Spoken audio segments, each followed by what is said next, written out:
Une vie qui commence dans le chaos, 2 millions de kilomètres parcourus avant de trouver la paix intérieure, le parcours de Klaus Kenneth est tout aussi passionnant qu'éprouvant.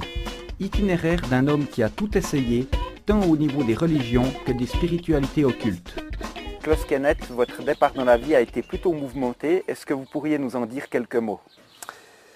Oui, je crois que je n'ai eu pas beaucoup de chance par rapport à d'autres personnes.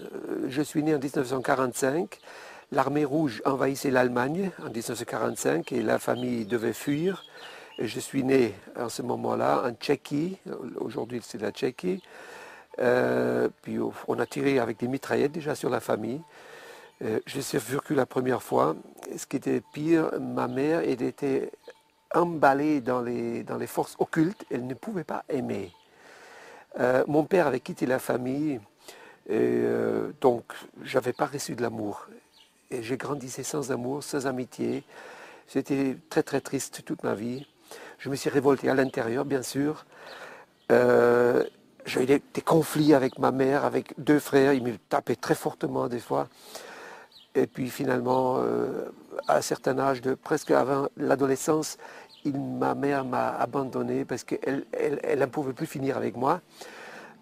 C'est un prêtre catholique qui a dit qu'il va me prendre en charge. Mais ce prêtre, malheureusement, était un pédophile et il commençait à carrément me violer. Et ça durait durant 7 ans. Voilà, c'était à peu près ma jeunesse. Est-ce que c'est un peu cette jeunesse qui vous a conduit sur les routes du monde entier? Bien sûr, parce que je cherchais finalement quoi? L'amour et la puissance aussi. Je dois être fort contre les personnes. Et puis, donc, j'ai commencé à faire des études. Alors, j'ai quitté la maison de ce prêtre parce que j'ai commencé à faire les études à Tübingen, au sud de l'Allemagne. Là, j'ai rencontré et la violence de Baader-Meinhof à l'époque. Détruisez ce que vous détruisez, c'était dit. Alors, mais là, j'ai vu la violence, ce n'est pas un chemin. Le déséquilibre en moi, pour le rétablir, je me dis peut-être par psychologie. Alors j'ai suivi des cours de psychologie, j'ai acheté des livres psychologiques, j'ai commencé à me plonger là-dedans. C'était pas ça non plus. Ça expliquait tout rester dans le mental, mais pas dans l'émotionnel ou le plus profond. Donc, après philosophie peut-être, il y a une philosophie qui peut me sortir pour me trouver l'amour. Rien non plus. Des philosophes grecs, des philosophes latins, rien. Mais je voulais quitter ce monde de souffrance, de solitude aussi. Alors comment on quitte, comme beaucoup font aujourd'hui? La drogue. Pendant 6 ans, j'entrais là-dedans, mais encore une fois, ça me détruit fortement, et physiquement, mentalement. Et j'ai failli mourir 2 fois, vraiment très très proche de la mort, à cause de overdose de drogue comme ça. Voilà. Alors je me suis dit, je me mets en route et je quitte ce christianisme, ça c'est sûr. C'est peut-être dans une autre religion. J'ai commencé à voyager. J'avais facilement gagné un peu de l'argent et je suis parti dans les pays arabes, j'ai rencontré l'islam. Quelle horreur, c'était bien sûr ce que j'ai cherché, parce que tout est loi.